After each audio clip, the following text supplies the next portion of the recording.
135 करोड़ के देश में जहां हजारों संगठन हैं,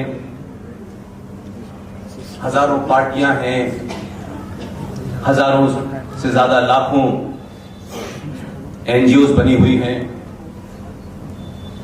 लोग सालों से काम कर रहे हैं, तब मुझे लगता था कि मेरी जरूरत कर्नल आर.एस. सिंह की जरूरत, मेजर जनरल जी.टी. बख्शी की जरूरत, अनुज धर की जरूरत, प्रोफेसर कपिल कुमार की जरूरत, सुशील पंडित, अंकुर शर्मा की जरूरत क्यों है? तब लगता था कि जो कुछ अब तक नहीं कहा गया उसे कहने के लिए कुछ लोगों को आना पड़ेगा।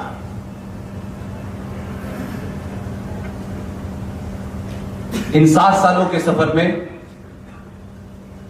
मैं पहली बार आपके शहर के एक युवा,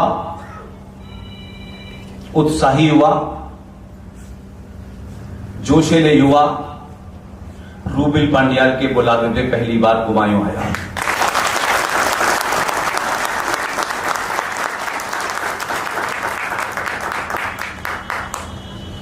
और जो दूसरी बहुत महत्वपूर्ण बात है कि समाज में जो नकारात्मकता है, जो नेगेटिविटी है, हर किसी इनिशिएटिव से पहले हम ये मान के बैठते हैं कि पता नहीं क्या होगा, हमें करना चाहिए नहीं करना चाहिए, लोग उदासीन हैं, लोग अपने अपने एजेंडे में लगे हुए हैं, लोगों को पेट्रोल के दामों से, प्याज की दामों से फुर्सत नहीं है। तब ऐसे में राष्ट्रवाद को सुनने कौन आएगा? इसलिए ये सभा जो कुमाऊं में हो रही है, नैनीताल के हल्द्वानी शहर में हो रही है, मैं मानता हूं कि आप लोग इस सभा में जो एक भी शख्स बैठा है, उसकी उम्र क्या है, वो सरकारी पद पे है या नहीं है, वो सब्जी वाला है, वो फल वाला है, वो सुनार है, मुझे इसमें इंटरेस्ट नहीं है। लेकिन ये इस बात को दर्शाता है कि हजारों संगठन होने के बावजूद भी कोई बात ऐसी है जिसे आपसे छुपाया गया था और जिसको सुनने के लिए आप यहां आए हैं। कौन चुनौती दे रहा है? रूबिल पांड्याल और उनके परिवार को और उनके बुलावे ये राष्ट्रीय सनातन संस्कृति मंच रिप्रेजेंट करे, तो ख्याल मेरा है कि कोई 10 से 12 दिन पहले ये राष्ट्रीय सनातन संस्कृति मंच बना और इस मंच के माध्यम, तो इसमें मैं बहुत बड़ी चीज होती है।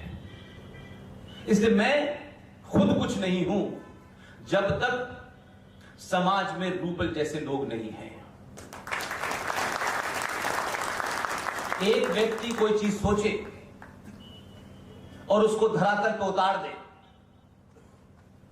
बड़े बड़े नेताओं, बड़े बड़े मंत्रियों के बुलाने पे भी इतने लोग नहीं जाते हैं। 90% लोग बड़े बड़े नेताओं का भाषण सुनने के लिए या तो बुलाए जाते हैं या लाए जाते हैं। वो बुलाने से नहीं आते तो उनको बसों में बिठा के लाया जाता है।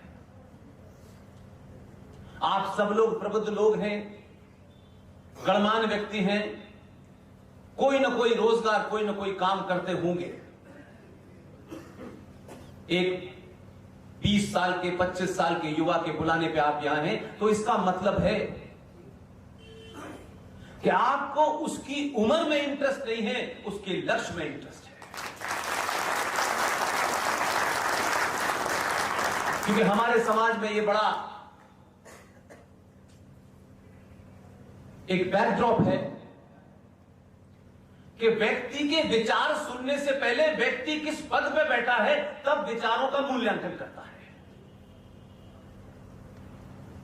हम विचार का मूल्यांकन उसके पदों से करते हैं। ये पद्मश्री प्राप्त हैं, इनको भारत रत्न मिला है, इसलिए इनके विचार भी महान हो गए, वैसा नहीं मानता। हमारे देश में हजारों पदों देकर के, पुरस्कार देकर के लोगों का मान बढ़ाया जाता है, लेकिन बहुत कम लोग हैं जिन्होंने किसी पुरस्कार को प्राप्त करने के बाद उस पुरस्कार का मान बढ़ाया हो। इसलिए किसी बड़े पद पे पहुंच जाना और बड़े कद से विचारों का मूल्यांकन करने वाला समाज गर्त में जाने लगता है।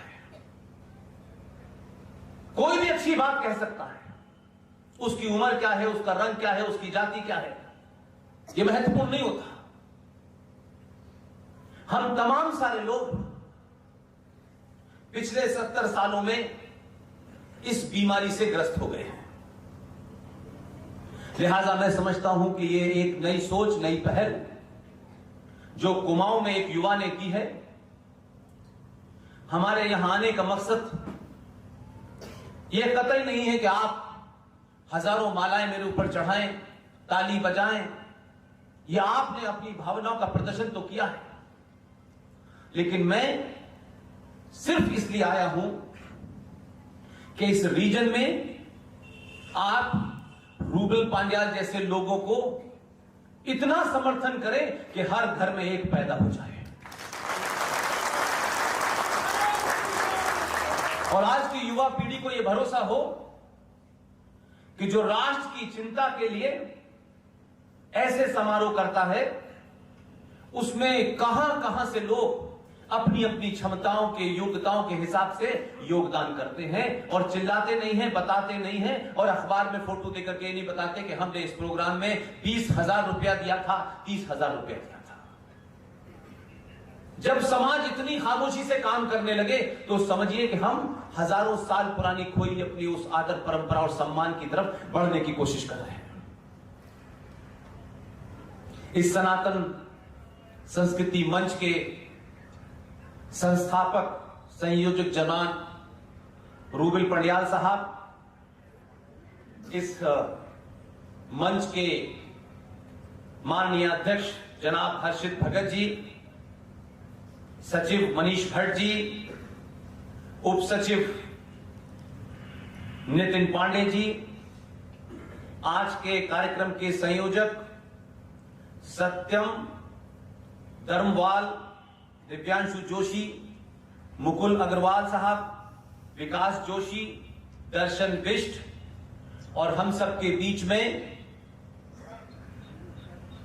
रूबल पांड्याल को जो इंस्पायरेशन, जो ताकत, जो मॉरल सपोर्ट, जो पारिवारिक सपोर्ट मिलती है, उनकी माताजी श्रीमती गीता पांड्याल भी हमारे बीच में बैठी हैं।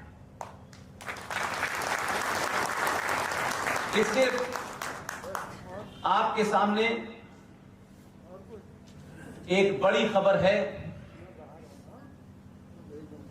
और उस खबर को इसलिए साझा करना चाहता हूं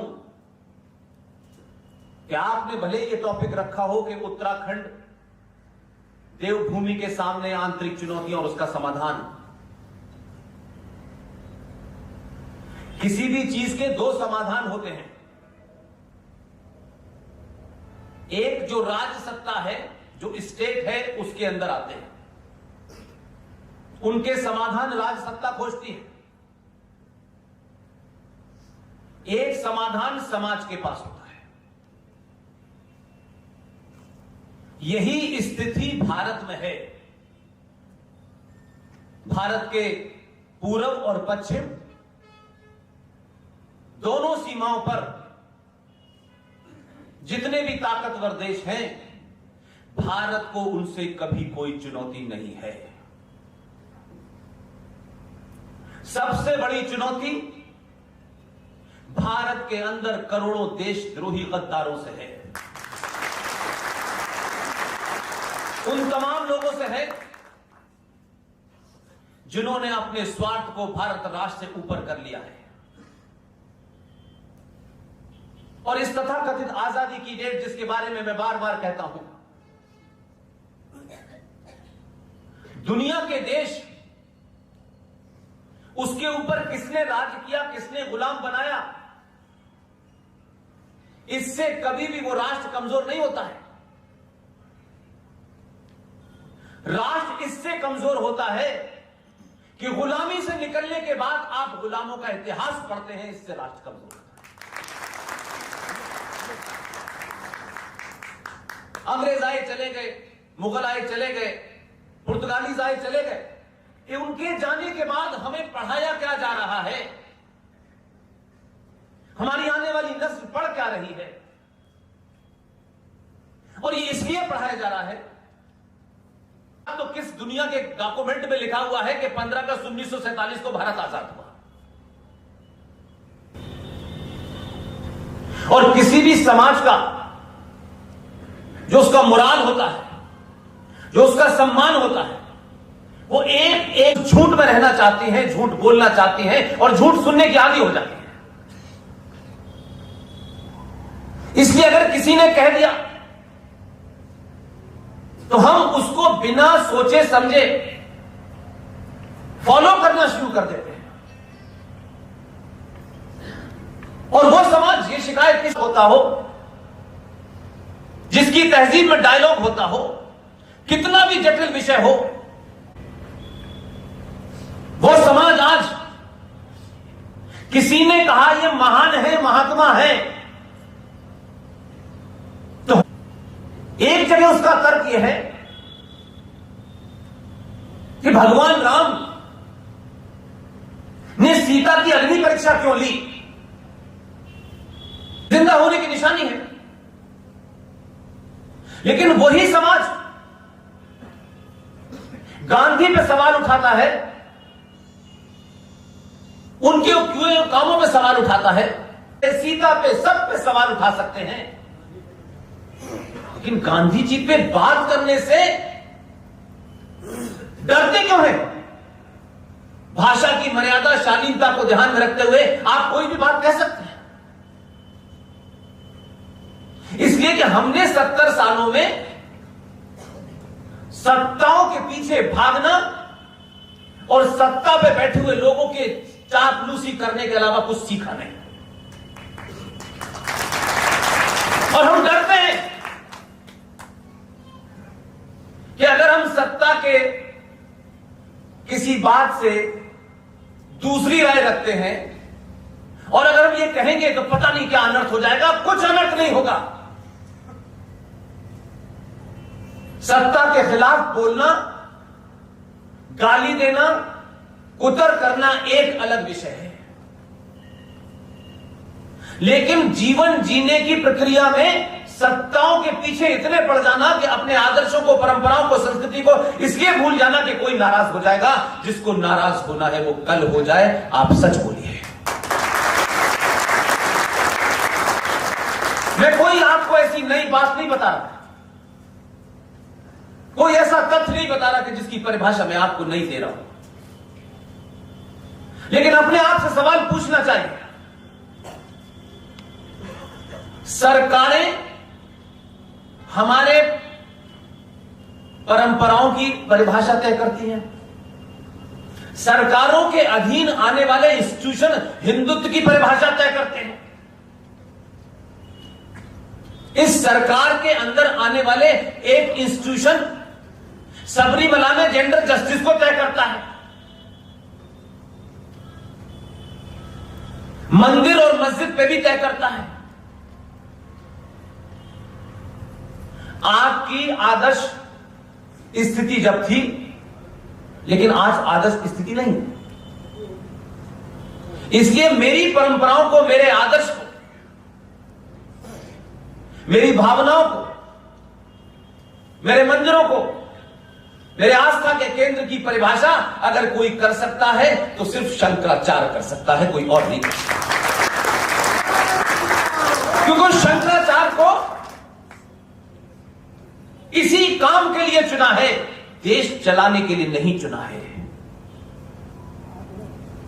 इसलिए देश सुरक्षित है।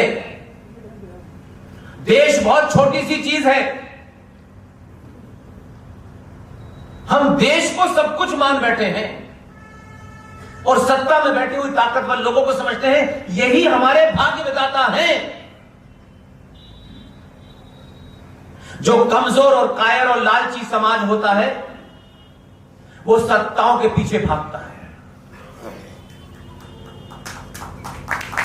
मेरा अपना मानना है, अपने दिल पे हाथ रखिएगा तब ताली बजाइएगा। आपको अपने ऊपर भरोसा नहीं रहा